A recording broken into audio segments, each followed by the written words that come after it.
بسم اللہ الرحمن الرحیم۔ شروع اللہ کے نام سے جو بڑا مہربان نہایت رحم والا ہے۔ پیارے اسلامی بھائیوں، السلام علیکم۔ آج کی ویڈیو میں ہم حضرت محمد پاک محمد صلی اللہ علیہ وسلم کی پیدائش کے بارے میں ذکر کریں گے۔ قرآن اور حدیث میں نبی کریم حضرت محمد صلی اللہ علیہ وسلم کی پیدائش کا ذکر خاص تاریخی تفصیلات کے ساتھ نہیں ملتا، تاہم کچھ قرآنی آیات اور حدیث مبارکہ سے ہمیں یہ باتیں معلوم ہوتی ہیں کہ آپ صلی اللہ علیہ وسلم کو اللہ تعالیٰ نے تمام انسانیت کے لیے رحمت بنا کر بھیجا۔ قرآن مجید میں کچھ جگہ پہ اشارات آئے ہیں۔ نمبر 1، رحمت للعالمین۔ اللہ تعالیٰ نے فرمایا وَمَا أَرْسَلْنَاكَ إِلَّا رَحْمَةً لِلْعَالَمِينَ، سورۃ الانبیاء آیت نمبر 104۔ ترجمہ: اور اے نبی، ہم نے آپ کو تمام جہانوں کے لیے رحمت بنا کر بھیجا ہے۔ اس آیت میں اللہ تعالیٰ نے حضرت محمد صلی اللہ علیہ وسلم کے دنیا میں آنے کا مقصد رحمت قرار دیا۔ سیرت طیبہ کے اشارات۔ قرآن میں متعدد مقامات پر آپ صلی اللہ علیہ وسلم کی پاکیزہ صفات، صبر، صداقت اور اللہ کی طرف سے رہنمائی کا ذکر کیا گیا ہے۔ حدیث مبارکہ میں اشارہ نبی صلی اللہ علیہ وسلم کی پیدائش۔ حدیث میں آپ صلی اللہ علیہ وسلم کی پیدائش کا سن اور تاریخ موجود نہیں، مگر روایات میں یہ بات ملتی ہے کہ آپ کا پیدائش کا دن پیر کا دن تھا۔ حدیث ابو قتادہ رضی اللہ عنہ سے روایت ہے کہ رسول اللہ صلی اللہ علیہ وسلم سے پیر کے دن روزے کے متعلق پوچھا گیا تو آپ صلی اللہ علیہ وسلم نے فرمایا، یہ وہ دن ہے جس میں میں پیدا ہوا تھا اور جس میں مجھ پر وحی نازل ہوئی۔ صحیح مسلم۔ دیگر روایات کے مطابق نبی کریم صلی اللہ علیہ وآلہ وسلم کی پیدائش 12 ربیع الاول کو بتائی جاتی ہے، مگر یہ بات زیادہ تر سیرت کی کتابوں اور روایات میں ہے جن کی سند مختلف علماء نے تحقیق کی ہے۔ قرآن اور حدیث سے براہ راست حضرت محمد صلی اللہ علیہ وسلم کی پیدائش کا دن یا تاریخ تو نہیں ملتا، مگر یہ ضرور واضح ہوتا ہے کہ آپ صلی اللہ علیہ وسلم کی پیدائش تمام انسانیت کے لیے رحمت اور ہدایت ہے اور تھی۔ حضرت محمد صلی اللہ علیہ وسلم کی پیدائش عام طور پر 12 ربیع الاول کو مانی جاتی ہے۔ اسلامی تاریخ کے مطابق آپ صلی اللہ علیہ وآلہ وسلم کی ولادت مکہ مکرمہ میں عام الفیل ہاتھی والے سال میں ہوئی، جو کہ عیسوی تقویم کے مطابق 570 یا 571 عیسوی کا سال بنتا ہے۔ حضرت محمد صلی اللہ علیہ وسلم کی پیدائش کے وقت عرب میں اسلامی مہینوں کا تصور موجود تھا اور مہینے چاند کے حساب سے ترتیب دیے جاتے تھے جو قمری تقویم کہلاتی ہے۔ تاہم اس وقت عربوں کے پاس اسلامی تقویم ہجری کیلنڈر کا باقاعدہ نظام موجود نہیں تھا، کیونکہ ہجری کیلنڈر کا آغاز آپ صلی اللہ علیہ وسلم کی ہجرت کے بعد ہوا۔ یہاں پہ آپ کو بتاتا چلوں کہ اسلامی کیلنڈر کیسے بنا اور اس کی ضرورت پیش آئی تو اس پر عمل کیسے کیا گیا۔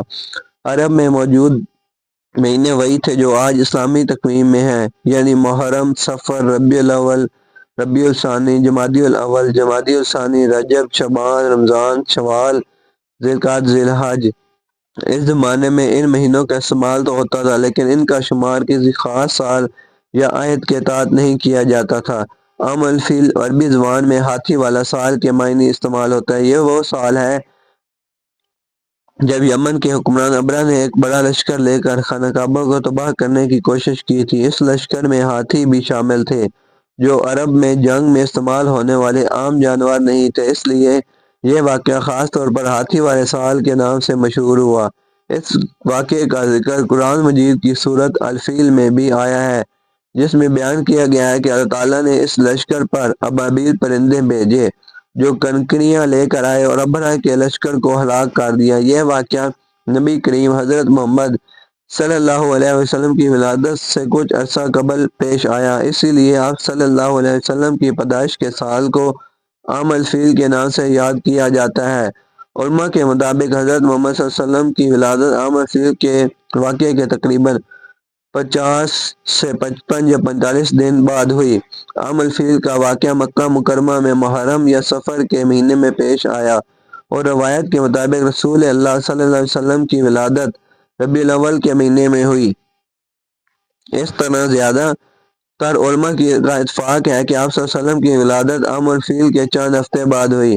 ہجری سال کا آغاز حضرت محمد صلی اللہ علیہ وسلم کی مکہ سے مدینہ ہجرت کے واقعے سے ہوا۔ اس تقویم کو باضابطہ طور پر خلیفہ دوم حضرت عمر بن خطاب رضی اللہ عنہ کے دور خلافت میں سن 17 ہجری میں شروع کیا گیا۔ حضرت عمر رضی اللہ عنہ کے دور میں اسلامی حکومت کو ایک مستقل کیلنڈر کی ضرورت محسوس ہوئی تو مختلف مواقع پر ہونے والے واقعات کو بنیاد بنانے کی تجاویز آئیں۔ ان میں بہت سارے لوگوں نے اپنی تجویزیں دی، ان میں سے آپ صلی اللہ علیہ وسلم کی ولادت، نبوت کے اعلان اور وفات بھی شامل تھے، مگر زیادہ تر صحابہ نے آپ صلی اللہ علیہ وسلم کی ہجرت کو اسلامی کیلنڈر کا آغاز قرار دینے پر اتفاق کیا، کیونکہ یہ واقعہ اسلامی تاریخ میں ایک نئے باب کا آغاز تھا اور اس سے مدینے میں پہلی اسلامی ریاست قائم ہوئی۔ چنانچہ اسلامی قمری کیلنڈر کا پہلا سال 1 ہجری کے طور پر شمار کیا گیا اور اس طرح ہجری تقویم کی بنیاد رکھی گئی۔ حضرت عمر رضی اللہ عنہ کے دور میں جب اسلامی کیلنڈر کی ضرورت محسوس ہوئی، اس وقت عرب اور اس کے ارد گرد مختلف اقسام کے تقویم اور تاریخی نظامات رائج تھے۔ ان میں چند اہم مثال ہیں۔ قمری عربی تقویم۔ عرب میں پہلے سے ہی قمری تقویم استعمال کی جاتی تھی جس میں 12 مہینے تھے اور یہ چاند کے ساتھ سے چلتی تھی۔ کچھ عرب قبائل نے صحیح کا نظام اپنایا ہوا تھا جس میں کسی اہم سال یا موقع کے حساب سے سال کو یاد رکھا جاتا تھا۔ شمسی تقویم، جولین کیلنڈر۔ رومی سلطنت کے علاقے میں جولین کیلنڈر رائج تھا جو سورج کے حساب سے چلتا تھا۔ اس کیلنڈر میں سال کے 12 مہینے تھے، لیکن یہ شمسی تقویم تھی جس میں سالانہ دنوں کی تعداد زیادہ ہوتی تھی۔ یہ تقویم عیسوی سال اینو ڈومنی کے نام سے بھی معروف تھی۔ ساسانی تقویم۔ ایران کی ساسانی سلطنت میں بھی شمسی تقویم کا نظام رائج تھا جسے ساسانی تقویم یا زرتشتی تقویم کہتے ہیں۔ یہ سال کو 12 مہینے میں تقسیم کرتا تھا اور اس میں بھی اہم مذہبی یا تاریخی واقعات کو بنیاد بنا کر سال کا شمار کیا جاتا تھا۔ یہودی تقویم۔ عرب کے کچھ یہودی قبائل اور یمن میں یہودی آبادی یہودی تقویم کا استعمال کرتی تھی جو قمری اور شمسی دونوں نظاموں کو مد نظر رکھتی تھی اور یہودی مذہبی طریقوں کے مطابق تھی۔ مقامی اور قبائلی تاریخی نظام۔ مختلف قبائل کے اپنے مقامی تاریخی نظامات تھے جن میں کسی اہم واقعے یا جنگ کے حساب سے وقت کو یاد رکھا جاتا تھا، مثلا عام الفیل یا عام الحزن۔ حضرت عمر رضی اللہ عنہ نے اسلامی تاریخ کے طور پر ہجرت کو بنیاد بنا کر ایک نیا قمری اسلامی تقویم وضع کیا جو ہجری تقویم کہلایا۔ حضرت عمر بن خطاب رضی اللہ عنہ کے دور خلافت میں جب اسلامی ریاست کا نظام مضبوط ہوا تو باقاعدہ اسلامی کیلنڈر کی ضرورت محسوس ہوئی۔ اس وقت سمیہ یا سمیخ نامی ایک بزرگ، جنہیں بعض روایات میں سامبا بھی کہا گیا ہے، حضرت عمر رضی اللہ عنہ کو مشورہ دیا کہ اسلامی کیلنڈر کے لیے کوئی اہم واقعہ بنیاد بنایا جائے۔ تاریخ کے مطابق حضرت عمر رضی اللہ عنہ کے سامنے مختلف آپشن رکھے گئے تھے۔ بحث و اتفاق۔ حضرت عمر رضی اللہ عنہ نے یہ معاملہ مہاجرین اور انصار کے دیگر بڑے صحابہ کے ساتھ زیر بحث لایا۔ حضرت علی رضی اللہ عنہ دیگر صحابہ نے ہجرت کے واقعوں کو کیلنڈر کی ابتدا قرار دینے کی تجویز دی۔ اسلامی سال کا آغاز محرم الحرام کے مہینے سے ہوتا ہے۔ ہجری تقویم جو حضرت عمر بن رضی اللہ عنہ کے دور میں شروع کی گئی قمری کیلنڈر پر مبنی ہے جس میں ہر ماہ کا آغاز نئے چاند ہلال کے نظر آنے سے ہوتا ہے۔ اسلامی سال کے آغاز کا طریقہ۔ نیا اسلامی سال محرم کی پہلی تاریخ سے شروع ہوتا ہے۔ جب محرم کا چاند نظر آتا ہے تو نیا اسلامی سال شروع ہو جاتا ہے۔ چاند دیکھنے کا طریقہ۔ اسلامی مہینوں کی ابتدا چاند کی روایت دیکھنے سے کی جاتی ہے۔ چاند دیکھنے کے بعد باقاعدہ اعلان کیا جاتا ہے کہ نیا مہینہ شروع ہو گیا۔ قمری مہینے اور سال۔ اسلامی کیلنڈر قمری چاند کیلنڈر ہے، اس لیے اسلامی سال شمسی سال سے تقریباً 10 یا 11 دن چھوٹا ہوتا ہے۔ اسی وجہ سے اسلامی مہینے یا سال شمسی کیلنڈر کے مہینوں اور موسموں کے حساب سے ہر سال پیچھے آتے ہیں۔ اسلامی سال کا آغاز اور اہمیت۔ محرم کا مہینہ اسلامی سال کا پہلا مہینہ ہے۔ اس کی اپنی خاص اہمیت ہے۔ محرم کو حرمت والے مہینوں میں شمار کیا گیا ہے اور اس میں خاص طور پر عبادات اور تقوی کی تاکید کی گئی ہے۔ اسلامی سال کا آغاز محرم الحرام کے مہینے سے کرنے کا فیصلہ حضرت عمر بن خطاب کے دور خلافت میں کیا گیا۔ حضرت عمر رضی اللہ عنہ اور دیگر صحابہ نے اس سلسلے میں مختلف پہلوؤں پر غور کیا اور آخرکار محرم کو اسلامی سال کا پہلا مہینہ مقرر کیا۔ اس کی چند اہم وجوہات درج ذیل ہیں۔ حج کے بعد کا مہینہ۔ محرم ذی الحج کے بعد آتا ہے جو حج کا مہینہ ہے۔ حج کے بعد لوگ اپنے گناہوں سے پاک اور نئی زندگی کی طرف لوٹتے ہیں۔ اس طرح محرم سے نئے سال کا آغاز معنوی طور پر موضوع سمجھا گیا۔ ہجرت کے سفر کی منصوبہ بندی۔ اگرچہ نبی کریم صلی اللہ علیہ وسلم کی مدینہ ہجرت کا واقعہ ربیع الاول میں پیش آیا، مگر آپ صلی اللہ علیہ وسلم اور صحابہ نے مکہ سے ہجرت کا عزم اور ارادہ ذی الحج کے آخری ایام میں کیا تھا، اور نئے اسلامی معاشرے کی تیاری کا آغاز بھی اسی وقت ہوا۔ اس لیے محرم کو نیا سال شروع کرنے کے لیے مناسب سمجھا گیا۔ محرم کی فضیلت۔ محرم ایک مقدس مہینہ ایسے اشرا حرم حرمت والے مہینے میں شمار کیا گیا۔ اسلام میں محرم کو خصوصی حیثیت دی گئی اور اس مہینے میں جنگ و جدال کو ممنوع قرار دیا گیا۔ اس کے علاوہ محرم کا روزہ رکھنا بھی سنت میں شامل ہے اور اس کی فضیلت زیادہ ہے، جس سے اس مہینے کی اہمیت بڑھ جاتی ہے۔ ان وجوہات کی بنا پر حضرت عمر رضی اللہ عنہ اور دیگر صحابہ کرام نے محرم سے اسلامی سال کے آغاز کو مناسب سمجھا اور اسے اسلامی کیلنڈر کا پہلا مہینہ قرار دیا گیا۔ اسلامی سال کو اردو میں ہجری سال اور ہجری تقویم کہتے ہیں، جبکہ انگریزی میں اسے اسلامک ایئر یا ہجری کیلنڈر کہا جاتا ہے۔ ہجری کا لفظ نبی کریم صلی اللہ علیہ وسلم کی ہجرت سے نکلا ہے، کیونکہ اسلامی کیلنڈر کا آغاز آپ صلی اللہ علیہ وسلم کی مکہ سے مدینہ ہجرت کے واقعے سے کیا گیا تھا۔ حضرت محمد صلی اللہ علیہ وسلم کی پیدائش سے پہلے آپ کے والدین کے بارے میں درج ذیل معلومات آپ کو بتاتے چلیں۔ آپ کے والد کا نام حضرت عبداللہ تھا۔ حضرت محمد صلی اللہ علیہ وسلم کے والد کا نام حضرت عبداللہ تھا۔ وہ قریش کے معزز خاندان بنو ہاشم سے تعلق رکھتے تھے اور حضرت محمد صلی اللہ علیہ وسلم کے والد کی شخصیت انتہائی نرم دل، سچے اور عزت دار تھی۔ حضرت عبداللہ کی وفات حضرت محمد صلی اللہ علیہ وسلم کی پیدائش سے پہلے ہی ہو چکی تھی، جب وہ صرف 25 سال کے تھے۔ وہ سفر میں تھے جب ان کی وفات مدینہ میں ہوئی اور حضرت محمد صلی اللہ علیہ وسلم کی پیدائش کے 6 ماہ بعد ان کا انتقال ہوا۔ 6 ماہ پہلے والدہ حضرت آمنہ۔ حضرت محمد صلی اللہ علیہ وسلم کی والدہ کا نام حضرت آمنہ تھا۔ وہ بنو زہرہ قبیلے سے تعلق رکھتی تھی اور بہت محترم اور نیک خاتون تھی۔ حضرت آمنہ کا خاندان قریش کے اہم خاندانوں میں سے تھا۔ حضرت آمنہ کی عمر تقریباً 20 سال تھی جب حضرت محمد صلی اللہ علیہ وسلم کی پیدائش ہوئی۔ حضرت آمنہ نے اپنے شوہر کی وفات کے بعد حضرت محمد صلی اللہ علیہ وسلم کی پرورش کی، لیکن ان کا انتقال بھی حضرت محمد صلی اللہ علیہ وسلم کی عمر کے 6 سال کے قریب ہو گیا۔ حضرت محمد صلی اللہ علیہ وسلم کی زندگی میں والدین کی وفات کا بہت گہرا اثر ہوا اور آپ نے یتیم ہونے کے باوجود اپنی زندگی میں عظمت اور کامیابی حاصل کی۔ حضرت محمد صلی اللہ علیہ وسلم کی والدہ حضرت آمنہ کے انتقال کے بعد آپ کی پرورش آپ کے دادا عبد المطلب نے کی۔ حضرت عبد المطلب آپ سے بہت محبت کرتے تھے اور آپ کا خاص خیال رکھتے تھے، مگر 2 سال بعد جب حضرت محمد صلی اللہ علیہ وسلم کی عمر 8 سال تھی تو حضرت عبد المطلب بھی انتقال کر گئے۔ دادا کے انتقال کے بعد آپ کے چاچا ابو طالب نے آپ کی کفالت اور پرورش کی ذمہ داری سنبھالی۔ حضرت ابو طالب نے نہایت شفقت اور محبت سے آپ کو پالا اور زندگی پر آپ کا ساتھ دیا۔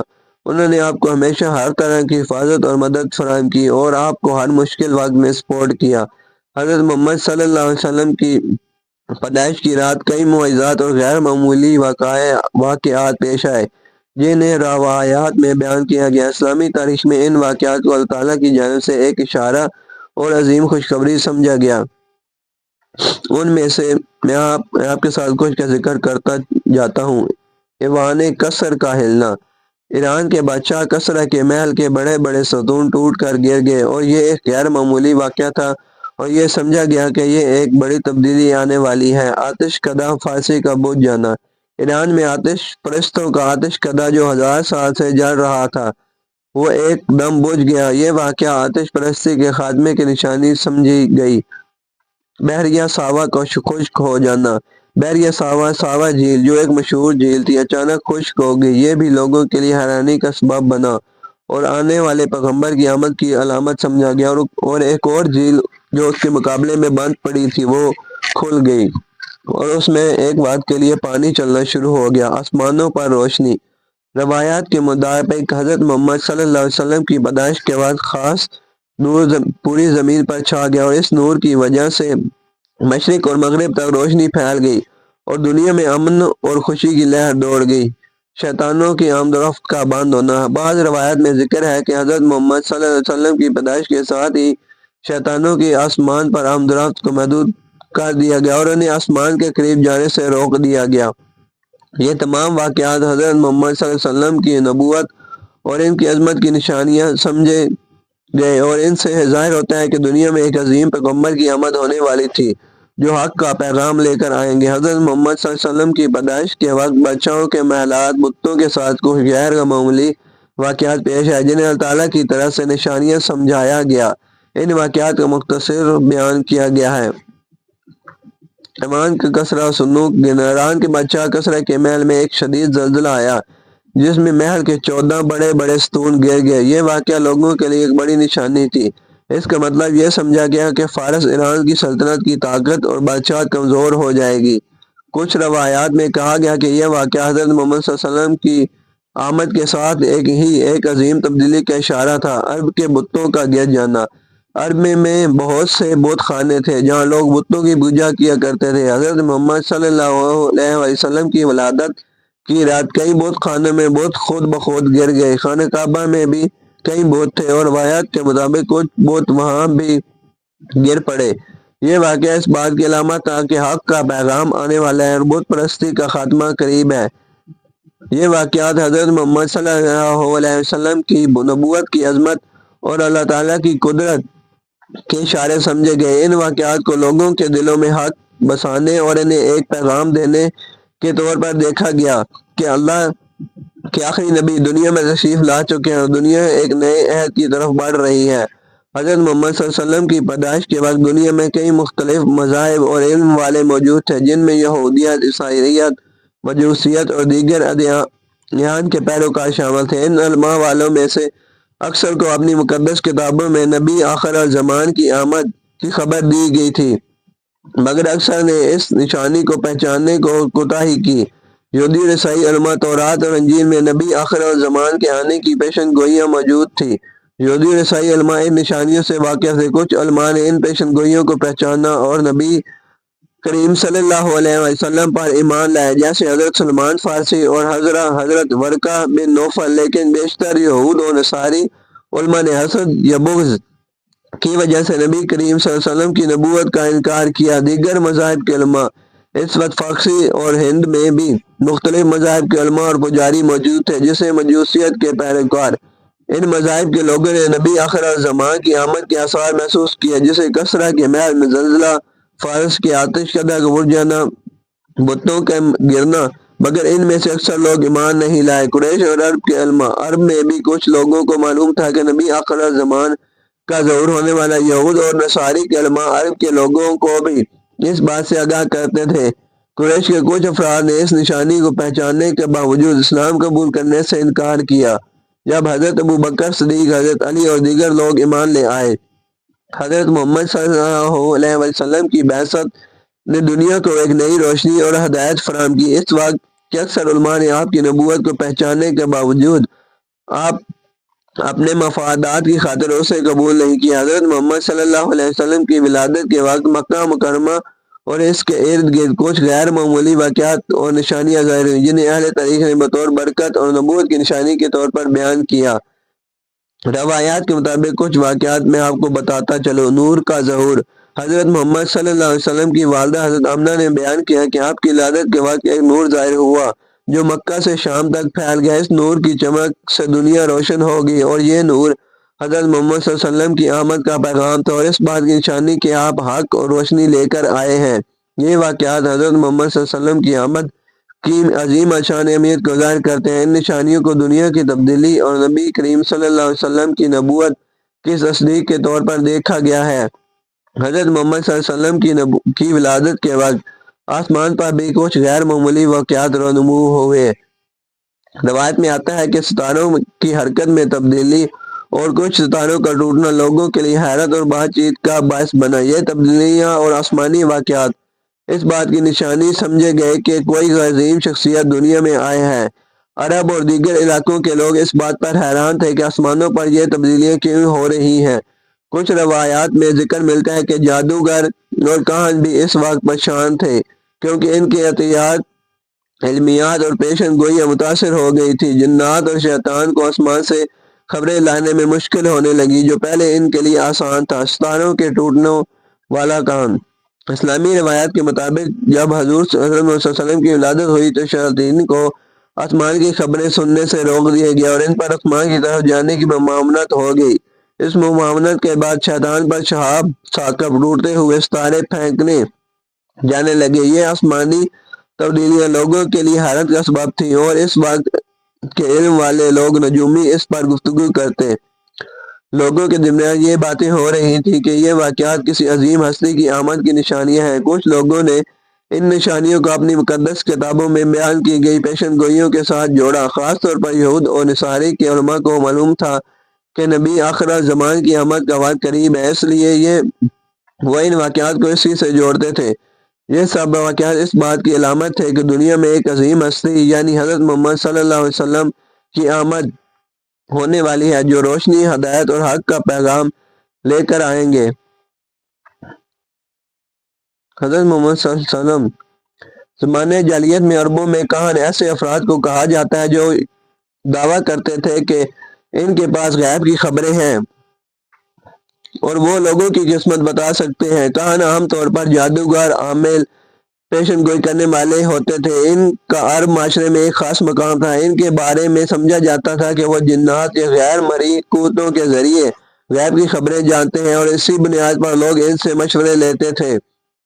کہانوں کا مقام اور کردار۔ کہانوں کا عرب میں معاشرے میں خاص حیثیت حاصل تھی۔ لوگ اپنی مشکلات، مستقبل کے فیصلے اور دشمنوں کے خلاف مشورے لینے کے لیے کہانوں کے پاس جاتے تھے۔ کہان اپنے علم اور پیشن گوئیوں کے ذریعے لوگوں کو مختلف باتیں بتاتے تھے جیسے مستقبل کی پیشن گوئی۔ کہان دعویٰ کرتے تھے کہ وہ آنے والے واقعات کو جان سکتے ہیں۔ گمشدہ چیزیں ڈھونڈنا۔ لوگ کھوئی ہوئی چیزوں کے بارے میں پوچھنے کے لیے بھی کہانوں کے پاس جاتے تھے۔ مسائل کا حل اور مشورہ۔ کہان لوگوں کو ان کے مسائل کا حل بتاتے اور خاص وظیفے یا عمل تجویز کرتے تھے۔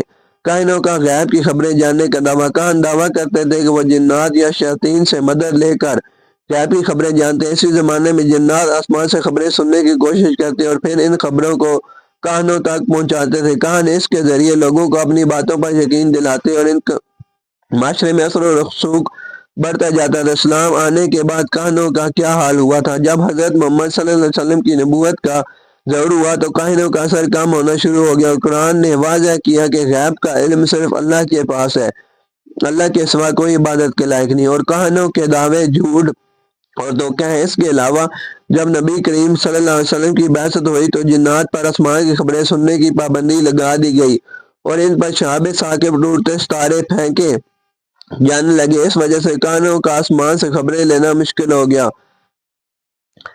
اسلام سے پہلے کے زمانے میں لوگ کاہنوں سے مختلف سوال کرتے تھے جیسے مستقبل کے بارے میں پیشن گوئی، شادی، کاروبار، سفر، دیگر معاملات کے بارے میں، گمشدہ چیزوں یا افراد کے بارے میں، دشمنوں کے خلاف عمل یا جنگی مشورہ۔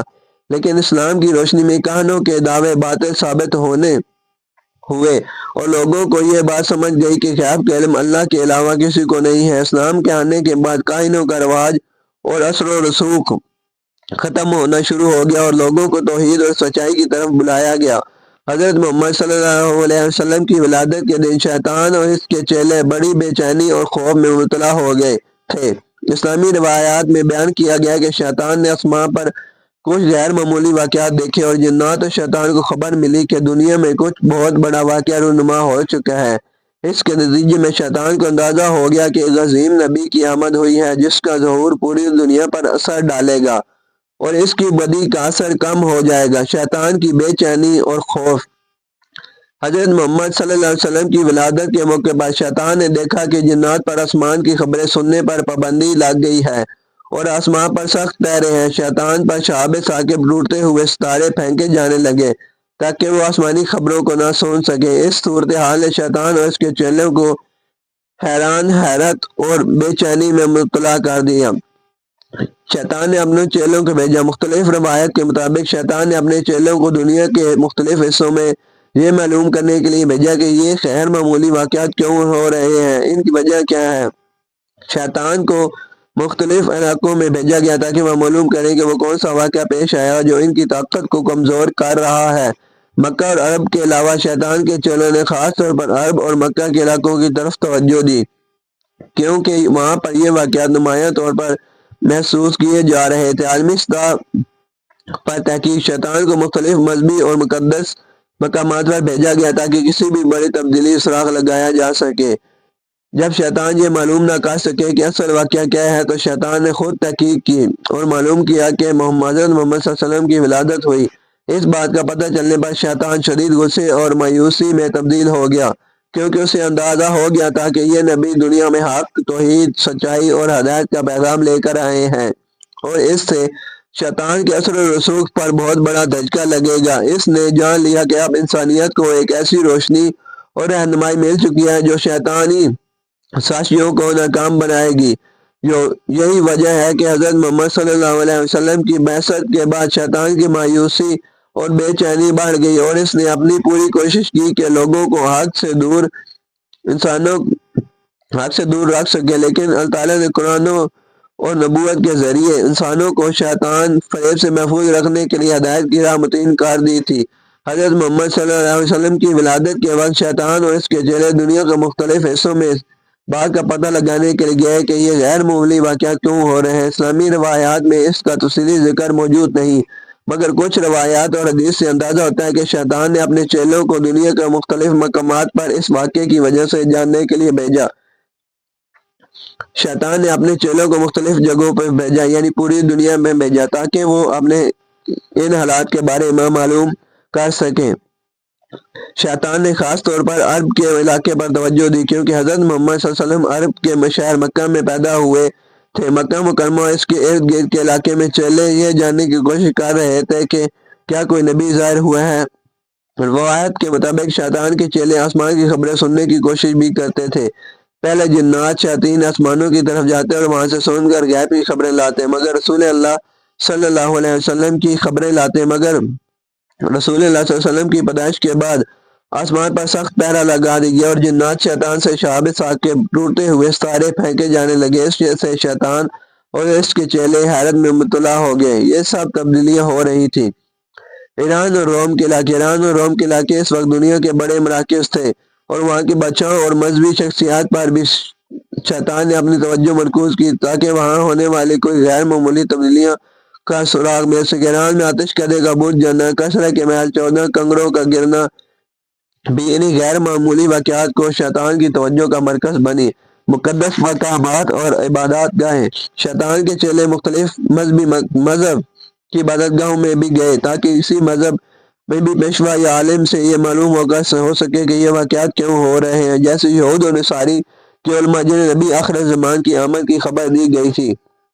شیطان مایوس ہو گیا تھا۔ شیطان کے چیلے جہاں بھی گئے انہیں حضرت محمد صلی اللہ علیہ وسلم کی آمد کی نشانیوں کے علاوہ کچھ معلوم نہیں ہو سکا۔ آخرکار جب شیطان کو یقین ہو گیا کہ حضرت محمد صلی اللہ علیہ وسلم کی ولادت ہو چکی ہے تو وہ شدید مایوس اور غصے میں مبتلا ہو گیا۔ اس نے جان لیا کہ نبی دنیا میں ہدایت، حق اور توحید کا پیغام لے کر آئے ہیں، اس سے اس کے اثر و رسوخ میں بڑی کمی آنے والی ہے۔ شیطان نے پوری دنیا میں جا کر تحقیق کی، اور جب اسے حقیقت کا علم ہوا تو وہ بہت پریشان ہوا، کیونکہ حضرت محمد صلی اللہ علیہ وسلم کی بعثت سے شیطانی سازشوں کا خاتمہ ہونے والا تھا۔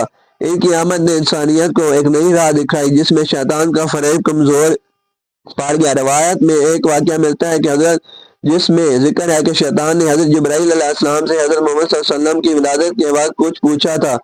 جب نبی کریم صلی اللہ علیہ وسلم کی ولادت ہوئی تو آسمانوں پر اور زمین پر کچھ غیر معمولی واقعات رونما ہوئے، اور شیطان حیران اور پریشان ہوا کہ یہ سب کیوں ہو رہا ہے۔ شیطان نے جب ان واقعات کا سبب جاننے کی کوشش کی تو اسے معلوم نہ ہو سکا۔ اس نے حضرت جبرائیل علیہ السلام سے دریافت کیا کہ یہ واقعات کیوں ہو رہے ہیں، اس کی وجہ کیا ہے۔ حضرت جبرائیل علیہ السلام نے شیطان کو بتایا کہ حضرت محمد صلی اللہ علیہ وسلم کی ولادت ہوئی ہے، اور یہی ان واقعات کا سبب ہے۔ حضرت جبرائیل علیہ السلام نے مزید وضاحت کی کہ یہ نبی آخر زمان ہے، اور ان کی آمد سے شیطان اور اس کے چیلوں کے فریب اور سازشیں ناکام ہو گئی۔ روایت کے مطابق حضرت محمد صلی اللہ علیہ وسلم کی ولادت اور ان کی نبوت کا اعلان ہوا تو شیطان کو یہ بات معلوم ہے کہ اب دنیا میں ایک ایسی تعلیم آئے گی جو لوگوں کو اللہ کی توحید، ایمان اور حق کی طرف بلائے گی۔ اس کے بعد ایک روایت یہ بھی بیان کی جاتی ہے کہ شیطان نے حضرت جبرائیل اور حضرت میکائیل علیہ السلام سے ان لوگوں کے بارے میں سوال کیا جو کلمہ پڑھ کر اسلام قبول کر لیں گے۔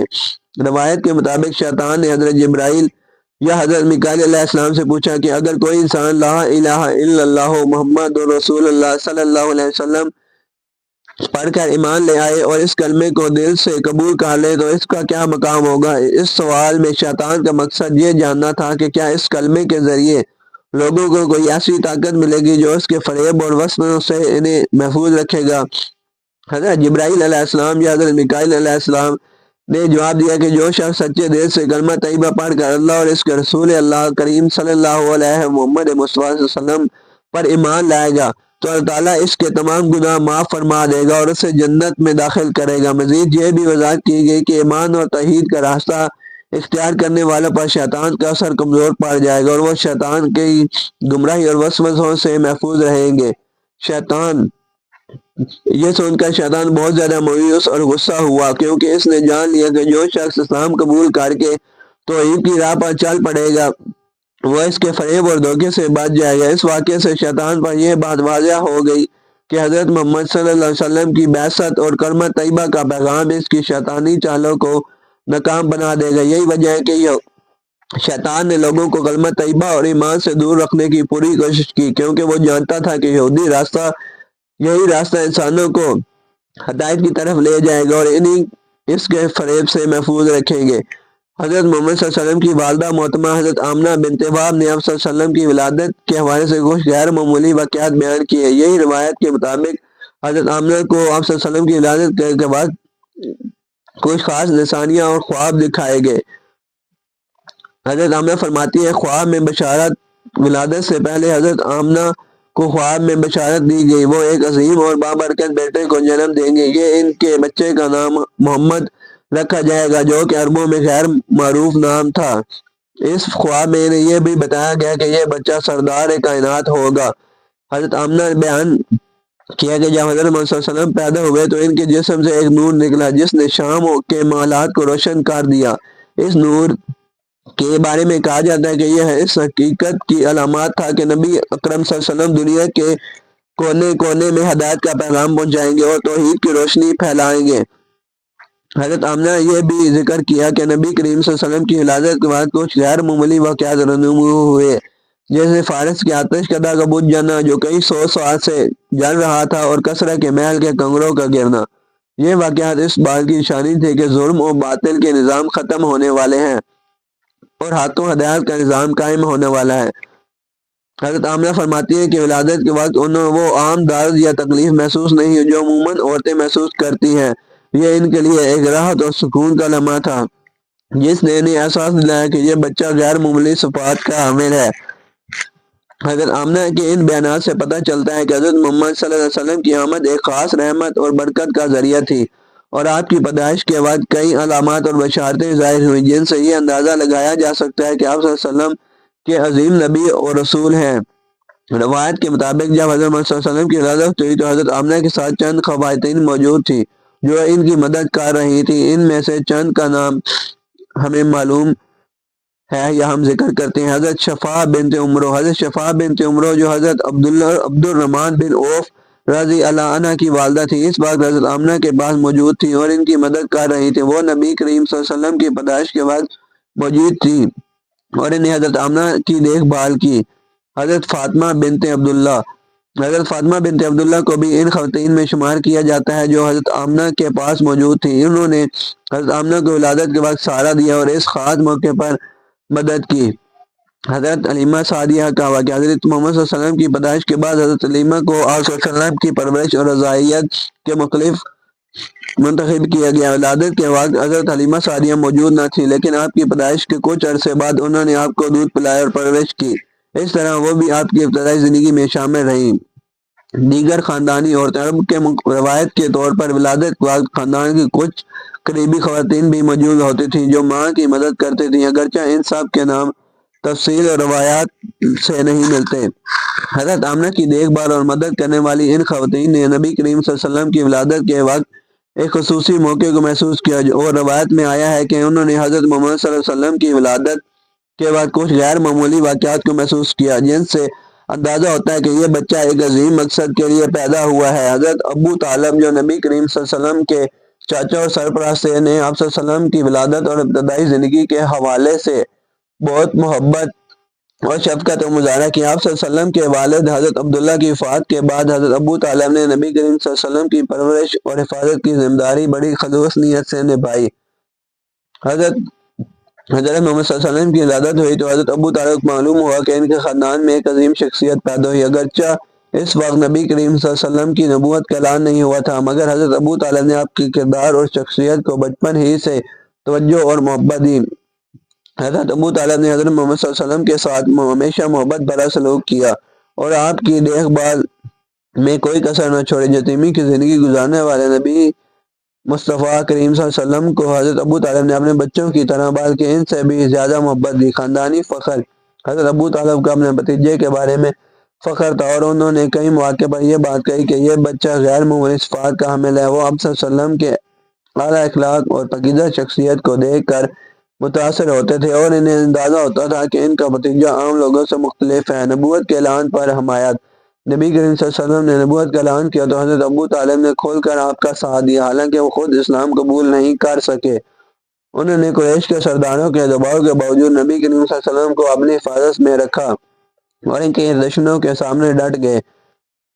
حضرت ابو طالب نے نبی کریم صلی اللہ علیہ وسلم کے لیے بے شمار قربانیاں دیں۔ قریش کے ظلم اور مخالفت کا سامنا۔ شب ابی طالب میں 3 سالہ بائیکاٹ کے دوران سختیاں برداشت کیں، اپنی آخری عمر تک نبی کریم صلی اللہ علیہ وسلم کا ساتھ دیا۔ حضرت ابو طالب کی یہ محبتیں اور قربانیاں نبی کریم صلی اللہ علیہ وسلم کے لیے ایک عظیم نعمت ثابت ہوئیں اور آپ کے ابتدائی دور کی زندگی میں ان کا کردار بہت اہمیت کا حامل ہے۔ روایت میں یہ بھی ذکر ملتا ہے کہ حضرت محمد صلی اللہ علیہ وسلم کی پیدائش کے بعد کچھ خاص علامات موجود تھیں جو آپ صلی اللہ علیہ وسلم کی نبوت اور عظمت کی نشانیاں سمجھی جاتی تھیں۔ ان میں سے ایک روایت میں یہ بھی ہے کہ آپ صلی اللہ علیہ وسلم کی ناف پیدائشی طور پر کڑی ہوئی تھی اور ختنہ بھی پیدائشی طور پر ہوا تھا۔ حضرت محمد صلی اللہ علیہ وسلم کی ولادت کے بعد مختلف روایات میں یہ ذکر ملتا ہے کہ آسمان سے حوریں اور فرشتے آئے تھے اور انہوں نے نبی کریم صلی اللہ علیہ وسلم کی پیدائش پر خوشی کا اظہار کیا۔ تاہم یہ بات کہ کوئی چابیاں یا کوئی خاص علامتیں لے کر آئے تھے، اس کا ذکر مستند اسلامی کتب اور حدیث میں نہیں ملتا۔ حوروں اور فرشتوں کی آمد۔ حوروں اور فرشتوں کا آنا کہا جاتا ہے کہ حضرت آمنہ کو یہ محسوس ہوا کہ کچھ فرشتے اور حوریں حضرت محمد صلی اللہ علیہ وسلم کی ولادت پر خصوصی برکتوں کے ساتھ آئے اور یہ روحانی مظاہرہ اس بات کی علامت سمجھے گئے کہ حضرت محمد صلی اللہ علیہ وسلم کی پیدائش پر اللہ تعالیٰ نے خاص فضل و کرم فرمایا۔ فرشتے اور حوریں حضرت محمد صلی اللہ علیہ وسلم کی ولادت کی خوشی میں آپ کی والدہ حضرت آمنہ کو مبارکباد دینے کے لیے حاضر ہوئے اور نبی کریم صلی اللہ علیہ وسلم کی آمد پر خوشی اور سرور کا اظہار کیا۔ چابیوں کے حوالے سے وضاحت۔ چابیوں کا ذکر براہ راست روایت میں نہیں آتا۔ بعض روایت میں استعاراتی طور پر یہ بات کہی جاتی ہے کہ حضرت محمد صلی اللہ علیہ وسلم کو رحمت للعالمین رحمت بنا کر بھیجا گیا اور آپ صلی اللہ علیہ وسلم کے ذریعے اللہ تعالیٰ نے ہدایت اور جنت کے دروازے کھول دیے، لیکن چابیوں کا ذکر حقیقی اشیاء کے طور پر نہیں بلکہ ایک علامتی پیغام کے طور پر سمجھا جا سکتا ہے۔ اس لیے کوئی چابیاں یا مخصوص نشانیوں کو نبی کریم صلی اللہ علیہ وسلم کی ولادت کے وقت لانے کی بات اسلامی روایت میں موجود نہیں ہے۔ حضرت محمد صلی اللہ علیہ وسلم کی ولادت کے وقت بعض روایت میں یہ ذکر ملتا ہے کہ اللہ تعالیٰ نے آپ صلی اللہ علیہ وسلم کی آمد پر خصوصی نشانیاں ظاہر فرمائی اور اس دن زمین و آسمان کی مخلوقات کو آپ صلی اللہ علیہ وسلم کی عظمت کا احساس دلایا گیا۔ تاہم یہ بات کہ خاص طور پر جنگل یا حیوانات سے کہا گیا ہو کہ وہ آپ صلی اللہ علیہ وسلم کو پہچانے، براہ راست مستند اسلامی کتاب میں نہیں ملتی۔ جنات، فرشتے اور جانور۔ حضرت محمد صلی اللہ علیہ وسلم کی آمد پر فرشتے خوشیاں منانے کے لیے آئے اور یہ بات بھی کہی جاتی ہے کہ جنات اور جانوروں سمیت مختلف مخلوقات نے آپ صلی اللہ علیہ وسلم کی آمد کا خوشی کا اظہار کیا۔ بعض غیر معمولی واقعات سے جیسے فارس کے آتش کدہ کا بجھ جانا، بحر صحابہ کا خشک ہو جانا، کسرا کے محل کے کنگوں کا گر جانا، یہ سب بھی اس بات کی طرف اشارت ہے کہ آپ صلی اللہ علیہ وسلم کی آمد کو ایک عظیم واقعے کے طور پر ظاہر کیا گیا۔ کچھ روایت میں ذکر آتا ہے کہ حضرت محمد صلی اللہ علیہ وسلم کی ولادت کے وقت حیوانات میں سکون، خاموشی چھا گئی اور بعض علماء اسے اللہ کی طرف سے آپ صلی اللہ علیہ وسلم کی آمد اور ایک خاموشی خوش احترام کا اظہار سمجھتے ہیں۔ یہ روایت عام طور پر مجازی اور استعاراتی معنوں میں پیش کی گئی ہیں تاکہ حضرت محمد صلی اللہ علیہ وسلم کی عظمت اور مقام کو بیان کیا جا سکے۔ اس سے یہ مراد نہیں کہ جانوروں یا جنگل سے براہ راست خطاب ہوا، بلکہ یہ اللہ تعالیٰ کی قدرت کی نشانیاں تھیں جو اس کو بات کو ظاہر کرتی ہیں کہ نبی کریم صلی اللہ علیہ وسلم کی کائنات کے لیے برکت اور خوشی کا پیغام لے کر آئے۔ ان خصوصیات کو دیکھ کر آپ صلی اللہ علیہ وسلم کے خاندان والوں اور ارد گرد کے لوگوں کو یہ اندازہ ہو گیا تھا کہ یہ بچہ عام نہیں بلکہ اللہ تعالیٰ کا خاص بندہ ہے جس کے ذریعے دنیا میں ایک عظیم انقلاب آنے والا ہے۔ حضرت محمد صلی اللہ علیہ وسلم کی ولادت بعض روایت میں یہ ذکر آتا ہے کہ کچھ خاص افراد یا فرشتے آپ صلی اللہ علیہ وسلم کی پیدائش کے بعد آپ کے قریب موجود تھے، اور ان میں سے بعض کے ہاتھ میں مخصوص اشیاء جیسے سراہی، پانی یا دودھ پینے کے لیے استعمال ہونے والے برتن یا رومال بھی تھے۔ یہ تمام روایت عموماً غیر مستند یا بہت کمزور حیثیت کی ہیں، ان کا ذکر اہم اور مستند اسلامی کتب یا حدیث میں نہیں ملتا۔ فرشتوں کا نام، بعض روایات میں یہ ذکر کیا گیا کہ جب حضرت محمد صلی اللہ علیہ وسلم کی ولادت ہوئی تو فرشتے آپ کی مدد کے لیے آئے، آپ صلی اللہ علیہ وسلم کی سرانے کھڑے ہوئے۔ ان فرشتوں کا مقصد اللہ کی طرف سے آپ کی حفاظت اور تائید تھا، اور ان کے ہاتھوں میں مخصوص اشیاء یا نشانیاں بھی ہو سکتی ہیں، لیکن اس کا کوئی واضح ذکر مستند روایات میں نہیں۔ حضرت آمنہ کے ساتھ کسی کی موجودگی، حضرت آمنہ جو نبی کریم صلی اللہ علیہ وسلم کی والدہ تھی، ان کی ولادت کے بعد کئی خواتین یا افراد موجود تھے جو آپ صلی اللہ علیہ وسلم کی مدد کے لیے آئے۔ یہ بھی کہا جاتا ہے کہ حضرت آمنہ کو مخصوص بشارتیں اور روحانی تجربات ہوئے جن میں وہ کچھ خاص چیزیں محسوس کرتی ہیں۔ سراہی، رومال، بعض قصوں یا کہانیوں میں یہ ذکر آتا ہے کہ حضرت آمنہ کے ساتھ کچھ افراد موجود تھے جن کے ہاتھ میں رومال یا سراہی تھی، لیکن یہ قصے عموماً عوامی روایات یا افسانوں کی شکل میں پیش کیے جاتے ہیں اور ان کا کوئی مستند حوالہ نہیں ملتا۔ آپ جس منظر کا ذکر کر رہے ہیں وہ زیادہ تر عوامی روایات یا کہانیوں میں پایا جاتا ہے، لیکن مستند اسلامی کتب میں اس کا کوئی مضبوط حوالہ موجود نہیں ہے۔ حضرت محمد صلی اللہ علیہ وسلم کی ولادت کے قریب بہت سے روحانی اور غیر معمولی واقعات پیش آئے، لیکن ان میں سے بیشتر روایات علامتی بشارتیں نوعیت کی ہیں جو آپ کی شخصیت اور آپ کی نبوت کے عظیم مقصد کو ظاہر کرتی ہیں۔ حضرت محمد صلی اللہ علیہ وسلم کا نبوت کا نشان وہ علامات اور نشانیاں تھیں جن سے آپ کی نبوت کی حقیقت ظاہر ہوئی اور لوگوں کو یہ بتانے میں مدد ملی کہ آپ صلی اللہ علیہ وسلم اللہ کے آخری رسول ہیں۔ یہ نشانیاں آپ کی زندگی کے مختلف مراحل میں ظاہر ہوئیں، ان میں سے کچھ کا تعلق آپ کی ولادت سے ہی تھا۔ نبوت کے نشان کیونکہ اس کا ذکر کسی مستند حدیث یا سیرت کی کتابوں میں نہیں ملتا کہ آسمان سے جھنڈے بھیجے گئے، تاہم ولادت کے بعد کچھ غیر معمولی واقعات نشانیاں ظاہر ہوئیں جن میں آسمانی روشنی، فرشتوں کا آنا اور بعض زمین پر طبعی تبدیلیاں شامل تھیں جنہیں اللہ تعالیٰ نے حضرت محمد صلی اللہ علیہ وسلم کی عظمت کو ظاہر کیا۔ حضرت ابو طالب جو حضرت محمد صلی اللہ علیہ وسلم کے چاچا تھے، کی زندگی میں کوئی واضح ثبوت نہیں ملتا کہ انہوں نے حضرت محمد صلی اللہ علیہ وسلم کی پیدائش کے بعد کسی دوسرے لوگوں کے ساتھ دشمنی کی ہو۔ حضرت ابو طالب نے اپنی زندگی میں اپنے بھتیجے کی حفاظت اور سرپرستی کی، خاص طور پر مکہ کے قریش کے سرداروں کی مخالفت کے باوجود جو اسلام کے ابتدائی پیغام کے مخالف تھے۔ حضرت ابو طالب نے اگرچہ اسلام قبول نہیں کیا، لیکن وہ ہمیشہ حضرت محمد صلی اللہ علیہ وسلم کی حمایت کرتے ہوئے اور ان کی حفاظت کی، حتیٰ کہ قریش کے ظلم و جبر کا سامنا بھی کیا۔ ان کی طرف سے کسی خاص دشمنی کا اظہار حضرت محمد صلی اللہ علیہ وسلم کی پیدائش کے وقت نہیں ہوا۔ جی ہاں، یہ واقعہ تاریخی طور پر بیان کیا جاتا ہے کہ حضرت محمد صلی اللہ علیہ وسلم کی پیدائش بعد ایک یہودی عالم نے مکہ مکرمہ کے لوگوں سے یہ سوال کیا تھا کہ کیا تمہارے ہاں کوئی بچہ پیدا ہوا ہے؟ اس واقعے کا ذکر مختلف روایتوں میں ملتا ہے، جس میں یہودی عالم کا سوال اس بات کی نشاندہی کرتا تھا کہ یہودیوں میں بھی کسی نبی کے آنے کی پیشن گوئی موجود تھی، اور وہ حضرت محمد صلی اللہ علیہ وسلم کی پیدائش کے وقت ان علامات کو دیکھ کر اس بات کا اندازہ لگانے کی کوشش کر رہے تھے۔ یہ واقعہ خاص طور پر حضرت عبد المطلب کے ساتھ جڑا ہوا تھا، جنہوں نے حضرت محمد صلی اللہ علیہ وسلم کی پیدائش کے بعد اس عالم سے ملاقات کی۔ اس عالم نے حضرت محمد صلی اللہ علیہ وسلم کی پیدائش کو ایک اہم نشانی اور نبوت کی علامت سمجھا، کیونکہ یہودی روایت میں ایک نبی کے آنے کی پیشن گوئی تھی جو عربوں میں پیدا ہوگا۔ یہ واقعہ اس بات کو ظاہر کرتا ہے کہ حضرت محمد صلی اللہ علیہ وسلم کی پیدائش کا وقت مختلف اقوام کے لیے ایک اہم روحانی علامات تھا، اور اس وقت کے یہودیوں میں بھی ایک خاص نوع کی دلچسپی اور توقعات پیدا کی گئی تھیں۔ روایت میں ایسا ذکر ملتا ہے کہ حضرت عبد المطلب نے حضرت محمد صلی اللہ علیہ وسلم کی پیدائش کے بعد کچھ خاص علامات اور نشانیوں کی بنیاد پر اہل مکہ کے ساتھ ایک یہودی عالم سے ملاقات کی۔ اس روایت کے مطابق اس یہودی عالم نے اہل مکہ سے سوال کیا تھا کہ آج کی رات حالیہ دنوں میں کسی کے یہاں کوئی بچہ پیدا ہوا ہے؟ جب حضرت عبد المطلب نے حضرت محمد صلی اللہ علیہ وسلم کی پیدائش کا ذکر کیا تو وہ یہودی عالم بہت متوجہ اور نبوت کی پیشن گوئیوں کا ذکر کیا۔ کہا جاتا ہے کہ اس یہودی عالم نے بچے حضرت محمد صلی اللہ علیہ وسلم کو دیکھا اور ان علامات کو پرکھا جو اس کے علم میں تھی۔ اس نے مختلف روایات کے مطابق نبوت کی علامتیں دیکھی اور اہل مکہ کو خبر کیا کہ یہ بچہ آگے جا کر عظیم شخصیت بنے گا۔ یہ واقعہ حدیث اور سیرت کی مختلف کتب میں موجود ہے، لیکن اس کی تفصیلات مختلف روایت میں مختلف انداز میں بیان کی گئی ہیں۔ اس کا بنیادی مقصد یہ ظاہر کرنا ہے کہ حضرت محمد صلی اللہ علیہ وسلم کی پیدائش کو مختلف لوگوں نے مختلف پیشن گوئیوں کی روشنی میں ایک خاص واقعہ سمجھا تھا۔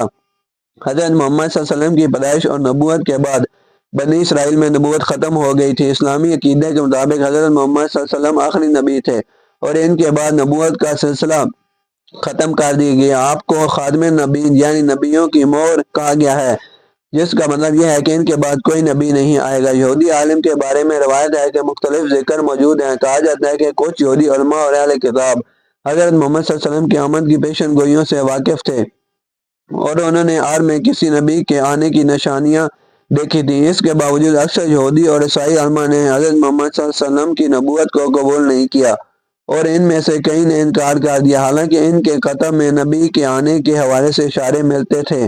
بنی اسرائیل کے پیغمبروں کا سلسلہ حضرت محمد صلی اللہ علیہ وسلم کی نبوت کے بعد ختم ہو گیا اور اسلامی تعلیمات کے مطابق حضرت محمد صلی اللہ علیہ وسلم کی رسالت تمام انسانیت کے لیے آخری پیغام ہے۔ جی ہاں، حضرت محمد صلی اللہ علیہ وسلم کی پیدائش اور ان کی نبوت کے بعد عرب لوگوں کو اس عالمی سطح پر شہرت ملی۔ نبی کریم صلی اللہ علیہ وسلم نے اسلام کی دعوت کا آغاز مکہ سے کیا اور اپنی تعلیمات کے ذریعے عربوں کے متعدد قوم میں بدل دیا۔ ان کی قیادت میں عرب معاشرہ ایک ایسی طاقتور اور بااخلاق قوم میں سے تبدیل ہو گیا جس کا اثر نہ صرف عرب خطے بلکہ پوری دنیا پر پڑا۔ اسلام کی تعلیمات نے عربوں کو ایک نئی شناخت دی اور انہیں علم، حکمت، عدل، مساوات اور بھائی چارے کے اصولوں پر چلنے والی قوم میں بدل دیا۔ حضرت محمد صلی اللہ علیہ وسلم کے صحابہ نے ان تعلیمات کو پوری دنیا میں پھیلایا اور اسلامی خلافت کا قیام عمل میں آیا، جس سے عربوں کو ایک مضبوط اور مؤثر قوم کے طور پر عالمی سطح پر پہچان ملی۔ اسلامی فتوحات اور خلافت کی وجہ سے عربوں نے وسیع سلطنتیں قائم کی اور علمی، ثقافت اور تجارتی اور سیاسی طور پر دنیا میں نمایاں مقام حاصل کیا۔ یہ تو تھیں حضرت محمد صلی اللہ علیہ وسلم کی پیدائش پر ہونے والی نشانیاں جو اللہ تعالیٰ نے لوگوں کو بتایا اور ہدایت کی طرف لانے کے لیے حضرت محمد صلی اللہ علیہ وسلم پوری دنیا کے لیے رحمت بنا کر بھیجے گئے۔ آج کی ویڈیو میں بس اتنا ہی تھا۔ اگلی ویڈیو میں ہم حضرت حلیمہ سعدیہ کا حضرت محمد صلی اللہ علیہ وسلم کو اپنے پاس لے جانا اور دودھ پلانے کا ذکر کریں گے انشاءاللہ۔